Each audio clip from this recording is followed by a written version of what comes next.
Sí. Moitas gracias a todos por estar aquí nesta tarde. Moitas gracias ao Pazo de Tor por prestarnos o espazo para presentar a presentación dos libros de Anxo Muiños. Para quen non o coñecedes, ele é Anxo Muiños, autor dos 3 libros que son os protagonistas do día de hoxe, Día dos Dereitos do Autor, Día do Libro, que nos comprace moito celebrarlo aquí, como ben dixen, e pois vai nos contar algo máis de como foi o proceso de elaboración dos libros, as historias que narran, un poquinho máis. Sí, bueno, pois estamos ante unha saga. Entón, navegando por Anián, por exemplo, empeza en Suecia, como a rapaza sueca, sería este, e remata en California. De California, bueno, salen nun barco no Pacífico, nunha illa da Polinesia embisten, entón Landa Seiba é unha illa utópica, non? Pero cronolóxicamente, aunque é o terceiro libro que escribín cronolóxicamente, este é anterior a estes dous, Resurrection House, que é dun moinante irlandés, chamolle moinante porque os Irish Gypsies, os xitanos brancos irlandeses, non son de raza caló, non son romanís, pero curiosamente son o pobo máis discriminado de Europa. Entre romanís e moinantes irlandeses, tincas, hai varios nomes despectivos hacia eles, non? Tincas, pavis, peikeis, todo como moi despectivo, que non os poden nin ver. Pois, entre eles levanse mal. Entón é a historia dun moinante irlandés que se escapa cunha xitana romaní. Os xitanos romanís tampouco consinten o matrimonio porque ali vas a casar, entón hai como unha persecución por toda Europa, cruzan a América, co carromato, cas mulas, e acaban chegando a Terra do Fogo. Pois aí máis da historia terán o que ler para saber que pasa nese viaxe que fan por Europa hasta chegar a Terra de Fogo, non? Claro, tamén creo que é curioso o que me saleu aquí, porque combino tres xéneros, non? Combino a narrativa, que é o que vos estou contando, combino haikus que escribo o moinante irlandés, e combino cunha parte ensaística que é a historia do pobo de Rom, do pobo romaní, e tamén dos xitanos irlandeses, dos xitanos suecos incluso. E dos Haus, non? E dos Haus. E dos Haus. Os Haus eran un grupo étnico que existía en Terra do Fogo que quedaron exterminados pola colonización. Entón, Resurrection House é un pouco eso, a través da nosa memoria, pois, recordar aos Haus é que non volva a haber máis xenocidios, non? Como que está pasando en Palestina, non? Por exemplo, que a mí me fascina moito, non? O que pasa en Palestina. É un pouco eso, o título é por eso.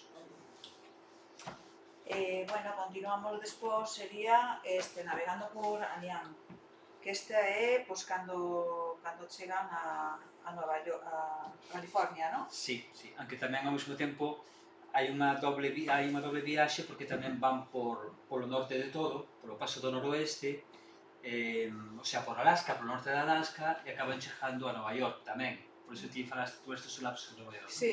Porque tamén hai un persoaxe que tamén vai por outro lado e chega a Nova York, sí. Bueno, contelles un poquinho deste libro, contas historias neste libro, narra historias cortas que moitos son feitos históricos que aconteceron realmente.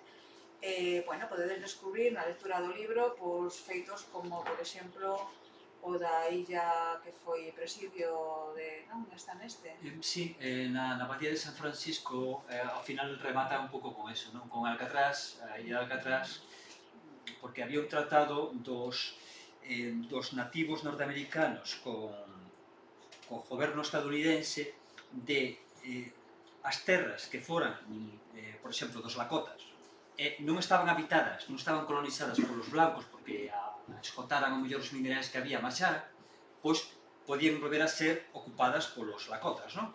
Pois na illa de Alcatraz pasou eso. Estaban ali os indios como, foron desaloxados, montaron a cárcere, pero a cárcere deixou de estar habitada, deixou de estar en funcionamento, e reivindicando o tratado de ese do 1886,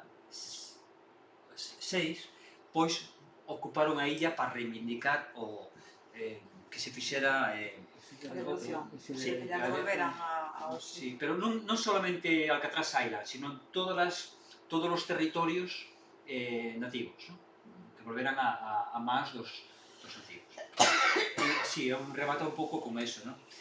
O de Anián é por un estreito mítico que se dicía que unía América con Asia, entón dende o século XVI ao século XVIII volvíanse todos buscando ese estreito de Anián, pero era un mito ou non tanto, podía ser o estreito de Bering, ¿no? Pero moito máis ao norte do que pensaban, porque pensaba que estaban en California, pero era moito máis ao norte. Bueno, o proceso, bueno, vamos a falar, antes de irnos ao último, de Landa Seiba, que pecha un poquinho a saga, pois que queremos falar un pouco de o que foi a edición dos libros, que levamos un ano traballando na edición destes 3 libros. Ao final, Anxo decidiu dividirlos así en 3 para que non resultara unha lectura pesada, aparte, poden ser ler independentemente, non hai falta ler a saga inteira. E, bueno, teñen o traballo de moita xente que participou na edición dos libros, os correctores, maquetadoras, desde Argentina incluso participaron na maquetación deste, foi, non? A túa turma? Sí, sí. Sí, e, bueno, que teñen un proceso detrás, que, bueno, que teñen un resultado, que estaban moi satisfeitos, quedaron moi ben maquetados, moi ben presentados, unhas portadas que, como podedes ver, pois chaman a atención por si solas, non? Bueno, non sei se tes que dicir tú algo de edición, que che pareceu a ti. Sí, darlle as gracias a ti, darlle as gracias a toda a xente que colaborou, non? A miña prima Antía tamén, Que traduciu. Sí, colaborou bastante xente con nós, aí tivemos moito traballo, Sí, tivemos moito traballo. verdad que para que saíran. Sí. Bueno, o último libro da saga sería entón este, pois, introduce ao lector, non? Sí, isto é, pois, unha illa onde casualmente, pois, se embarrancan aí con un veleiro, entón pensan que é unha illa deserta, pero resulta que descubren que non, que hai xente, non? Entón, a xente que hai, bueno, está documentado, eso é verídico, existía, sobre todo, criárase no Caribe, o que era a Irmandade da Bandeira Negra, a Irmandade da Costa, os irmáns da Costa, que eran, naquela época, no século XVII, quizás era moito máis democrático. As comunidades corsarias que había nestas illas, dos bucaneiros e tal, aí explico tamén o significado de bucaneiro, filibusteiro, hai pequenas matices, non? Bueno, pois é moito máis democrático estas comunidades piratas que os reinados europeos, pero moito máis. Entón, son como descendentes da comunidade esta corsaria da bandeira negra, só que aquí pasan a chamarse da bandeira branca. Entón, claro, non queren que cheguen aí a colonizar a illa e queren manter en segredo a comunidade en Landa Seiba. E, bueno, en Landa Seiba, pois, inténtase non volver a caer na corruptela do sistema. Inténtase que non haxa violencia institucional, inténtase que non repetir unha serie de cousas que é un cancro, non? Hoxe en día na nosa sociedade. Vale, Anxo tamén é activista, ecologista, aparte de levar máis de 10 libros escritos, pois ten participado activamente en asociacións de carácter ecolóxico. Non sei que podes dicir desde cando che ven esta inquietude? Bueno, xa cando tiña máis ou menos 14 anos, aí empezou esta inquedanza, non? Grande. Pero despois xa pois metíme xa noutros colectivos e foi interesante. Para min, polo menos, porque cambias un pouco a pena por loita. E, bueno, aí sigo máis ou menos na medida en que podo, non? Cada persoa debe de implicarse na medida en que pode. el a través dos seus libros, nas narracións que faz, pois levas un pouco a decirle ao lector, narrar de feitos que foron moi trascendentais na nosa historia, porque este está no ano 1969, que foi o tema dos movimentos, non? Sí, sí. Sí, xa aquí empeza moito en París, non? Coa revolta do 68, maio do 68, despois tamén vanse a Praga, entón o tema dos soviéticos en Praga, o que pasaba no telón de aceiro, pois tamén nas illas gregas, non? Aí métome moito tamén ca filosofía grega, non? Os distintas escolas, os cínicos, os epicuros, os estoicos, sí. Entón, despois tamén California, non? Todo o movimento pacifista que houve en California, todo eso, si é unha cousa As que... manifestacións multitudinarias que se deron ao longo de todo o planeta naquela época, non? Sí. Sí, bueno, é un tema que me interesa. Non falo concretamente de grupos ecologistas aquí, pero sí que trato temas máis concretos, ou mellor, como o Red Power, ou Black Power, ou distintos movimentos que había daquela. E hoxe tamén trouxemos aquí algún dos outros libros de Anxo. Eu coñecino con Alén dos Barqueiros, que foi un libro que lle dedicou ao río Miño. Sí, empezara no Miño, facendo o traballo historiográfico e de campo, sí. Sí, porque Lea Maiores tamén era capitán de barco, entón pois ten moita relación co mar, por eso os seus libros pois falan do mar. Non sei se alguén quere facer alguna pregunta. Ahora tedes a oportunidade. Bueno, eu vou facer un comentario que xa conozco o Anxo. Agrádame que mestures poesía con narrativa porque, bueno, creo que se fai máis ameno en xeral e temos que tratar de traer a xente aos libros, non? Porque eu hasta ahora o que conocía de ti, teño algún libro teu, é fundamentalmente poético. Poéticos son todos, pode ser a narrativa, non? Pero é de poesía exclusivamente. Por iso ahora me sorprendeu isto que estades contando e alégrome que sexa así, eu polo menos, non? Que é unha maneira de facelo quizá máis atractivo para o gran público, porque a poesía pode ser a veces pois bastante difícil, né? Porque é moi subxectiva e entonces non atrae a todo mundo como mellor nos gustaría. De todas formas, felicitarte porque, bueno, vexo que traballas moito, 3 libros en un ano xa me parece moitísimo, Se ve que o río e o mar te inspira de alguna maneira. Xa os tiña no forno de tempo. Xa os tiña.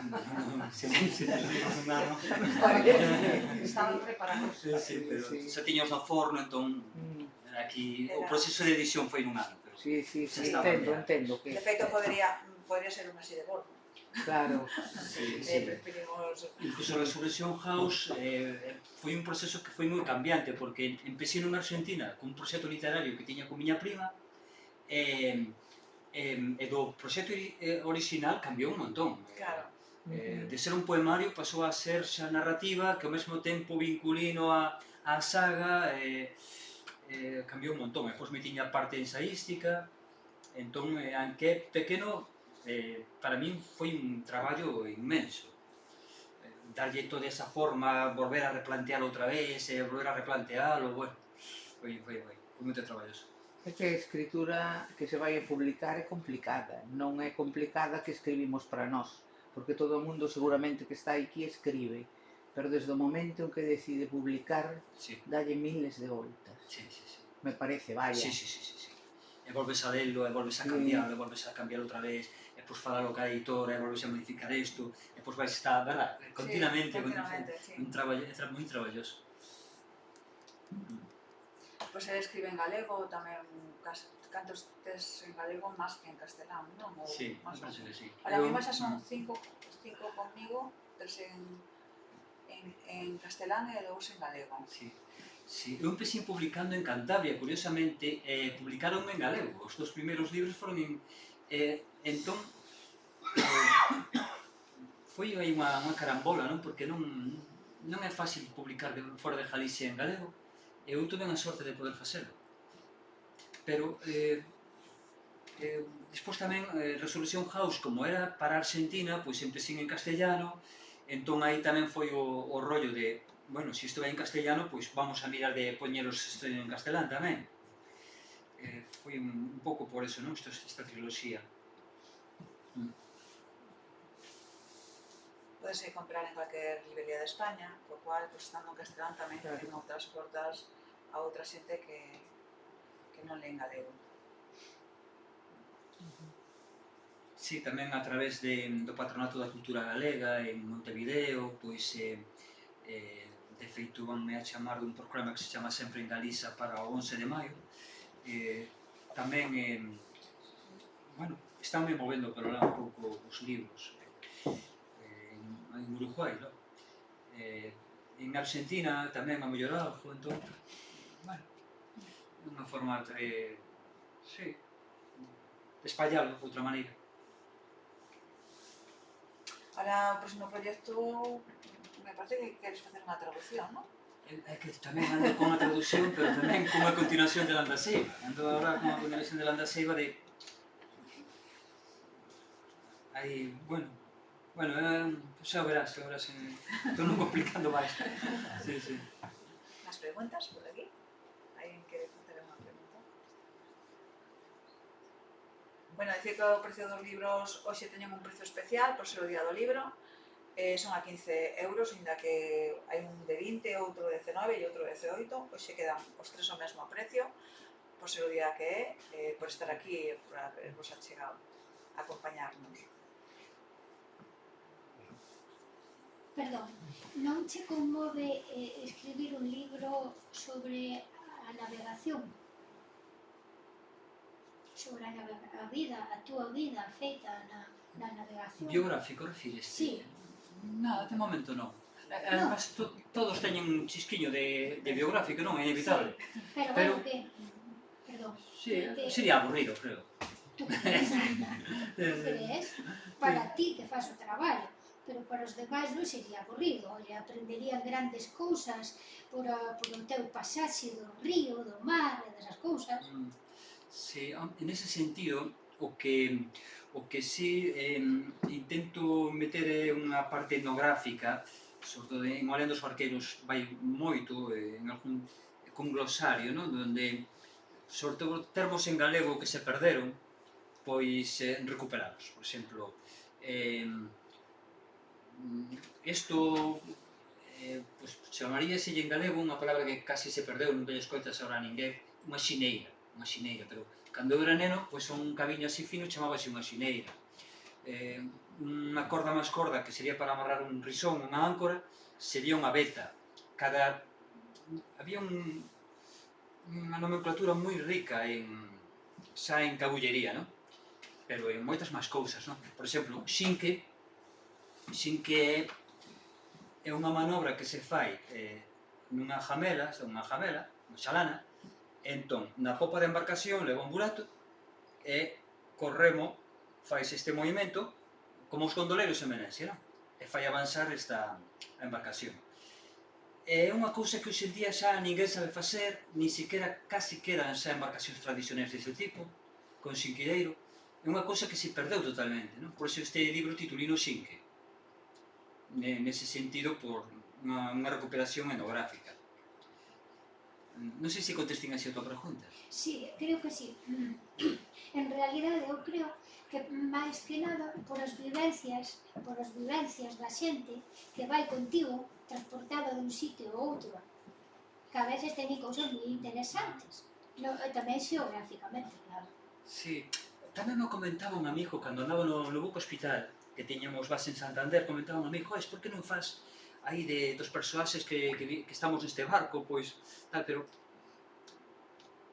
pareceme aburrido. Para min é máis aburrido describir a realidade tal como a vexo que inventar, non? Inventar xogas ca ficción, entón aí como moito máis divertido, non? De outra forma, tes que ceñirte máis Bueno, Non, aí tamén podes inventar, aí tamén podes inventar mil cousas, non? Podes o sistema poético, o sistema prosa, o sistema vivencia. sí. Eu creo que tú darías a facer un así moi bonito da Ribeira Sacra e tal. Nunca se sabe. A mellor dentro dos anos hacen. Ahora, de momento, estou noutra onda, non? Pero, quen sabe, a mellor sí, é un pouco tamén... Hai Rocío, Hai o punto que me dá aí, non? Hai Rocío, que Ah, vale. Aquí che con o seu maquetador de... Un dos maquetadores. Hola. Hola. Hai unha preguntiña por aí máis.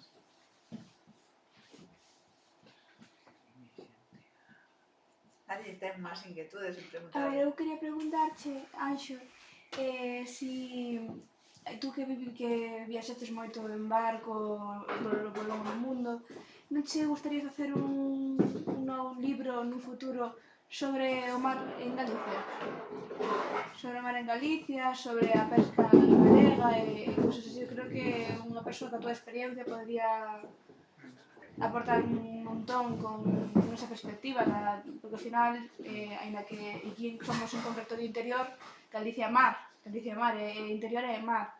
Entón, eu creo que unha persoa como a ti que viaxou tanto eres de Rianxo, se me equivoco, e claro, os rianxeiros e por todas as Rías Baixas, e máis na Ría de Arousa, moitísimos pescadores e todo, entonces claro, era unha pregunta de se non che interesaba facer un libro sobre un pouco sobre eso, se che interesaba facer no futuro. Sí, a mí me interesa un montón, non? De feito, eu durante anos estuve vinculado á Federación Galega para a Cultura Marítima, estuve en Tornas, en ese mundillo estuve moi metido.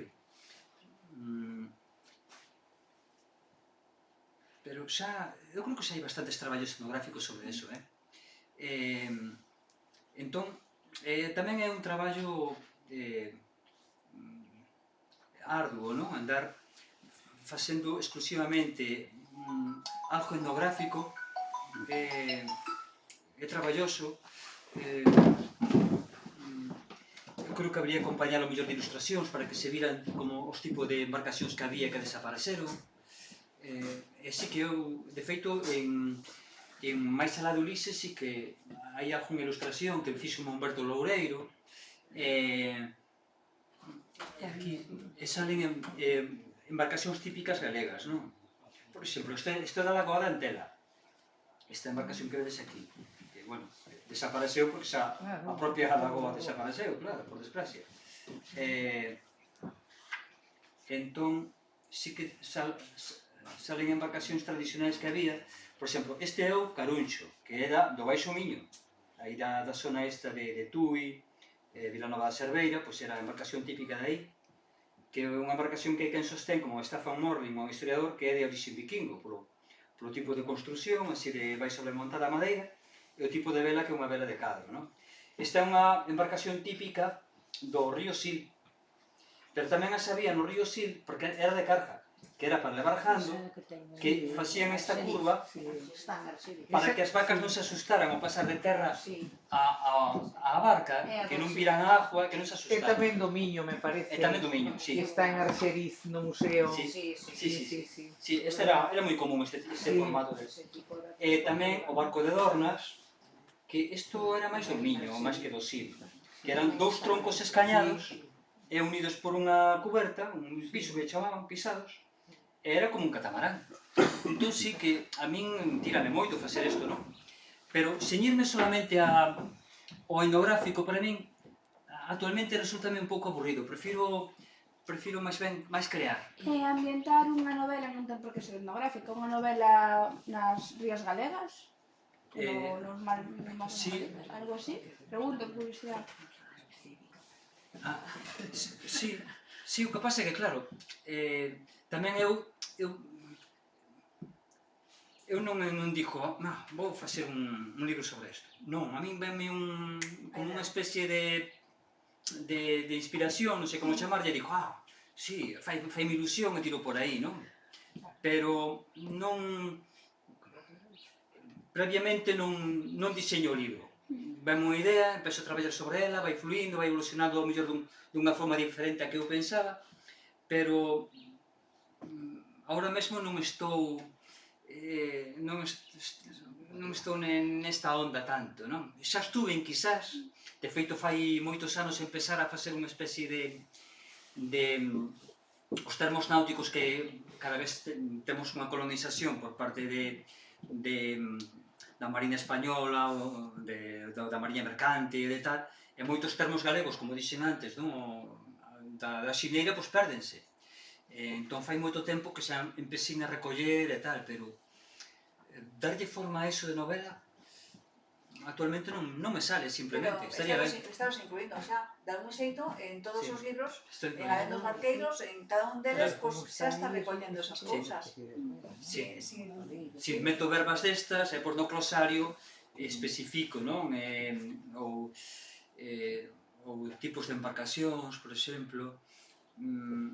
O dos zonas, en Resurrection House, tiñan un tipo de embarcación moi curiosa que eu vexo analogías como a Dorna, porque a Dorna está dividida en 6 partes, a nivel transversal, e a Ona está dividido en 7, e cada parte tiña o seu uso, e a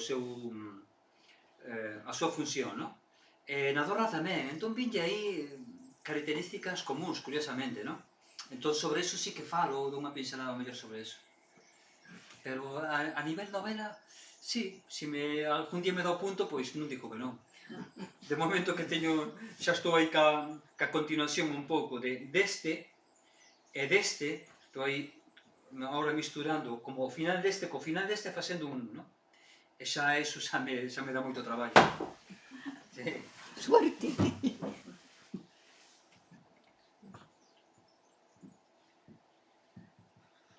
Bueno, pois, se alguén ten máis preguntas?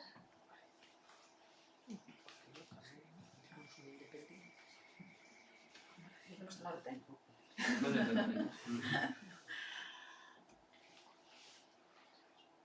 Os 3 libros teñen poemas tamén.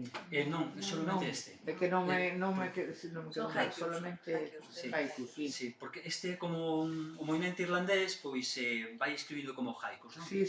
En cada sitio que está e tal, non? Cada vivencia.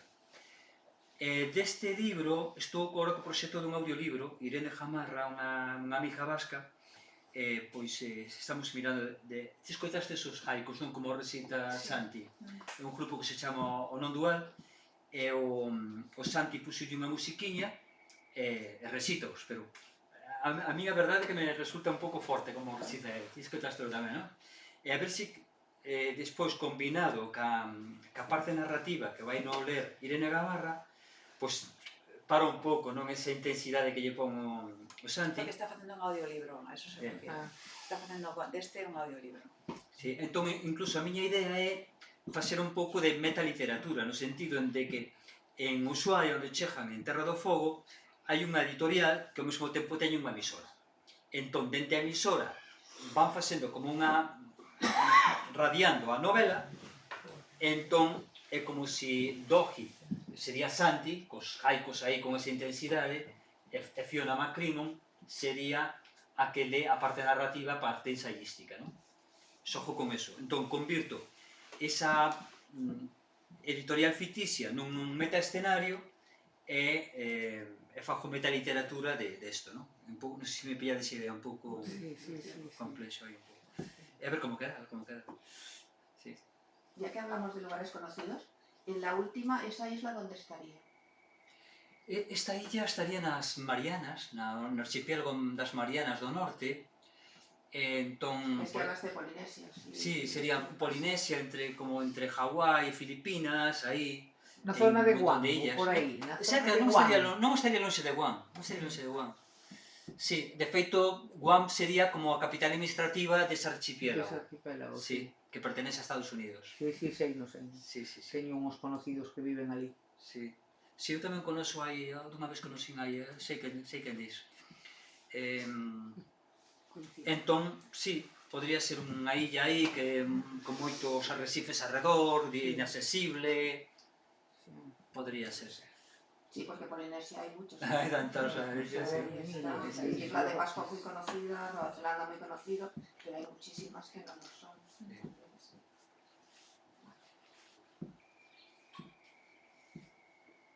¿Alguna pregunta más?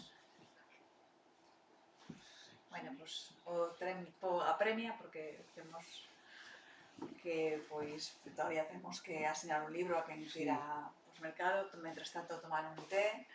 E bueno, se non queredes facer ninguna pregunta máis. Bueno, moitas gracias a todos por vir, por acompañarnos.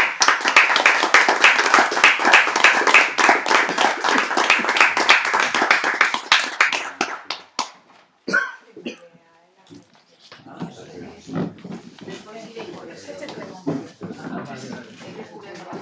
Hay 3 meses de ecología de Polinesia.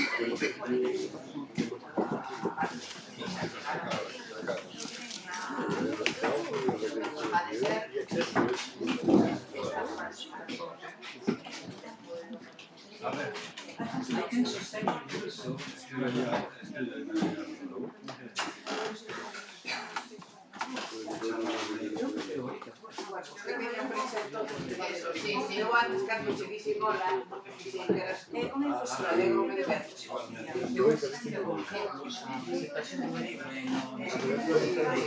Este home que vistí, que ten a súa filla en Iguán, se chama Paco. Paco Ruiz Aldeguería.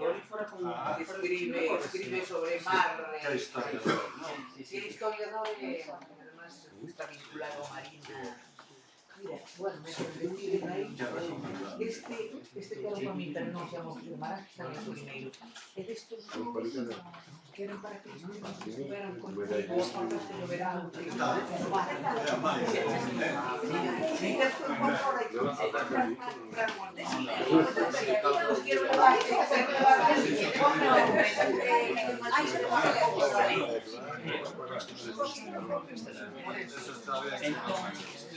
A ver, unha infusión cienada, unha infusión que é galleta, pero de que queredes? É que ahora vamos, veña,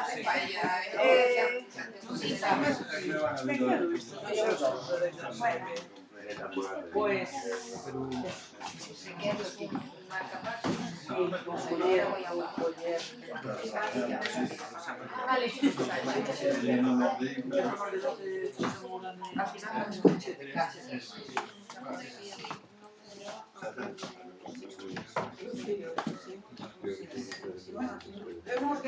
muy buenas.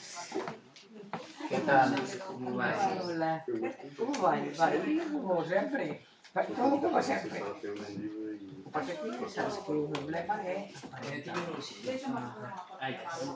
todas as cousas, pero iso que hai que vivir. Como yo no sabes de su Sí. este é a Carlos, que Coñece.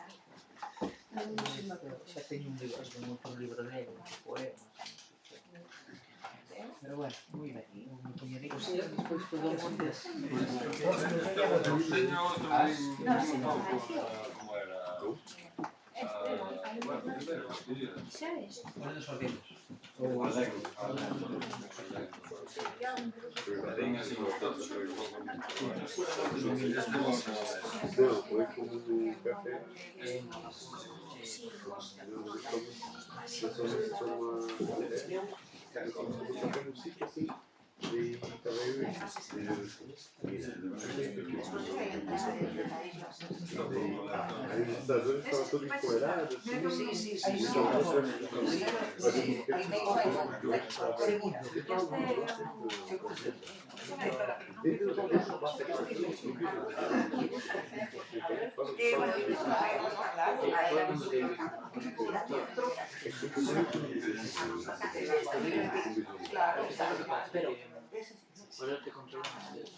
Pues me encantó, la verdad, fue una maravilla. Toda la zona de Australia. Sí, pues yo estuve 21 días.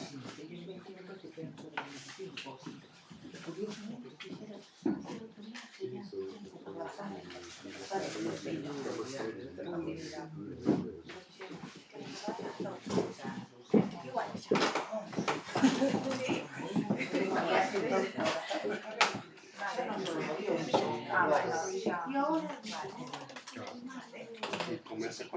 nosotros salimos de Barcelona el martes a las 9:30 de la mañana y llegamos con cambio y todo el miércoles a las 12 de la noche. A las 12 de la noche.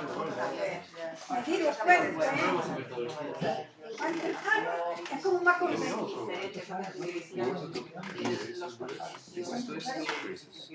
El tiempo. Encantada que va a comer una inclusión aquí.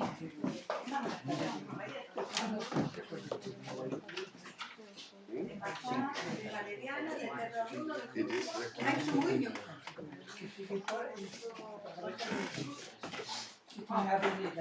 Sí, de momento.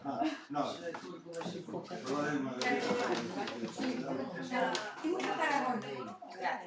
Con frecuencia. Bueno, Tarragona.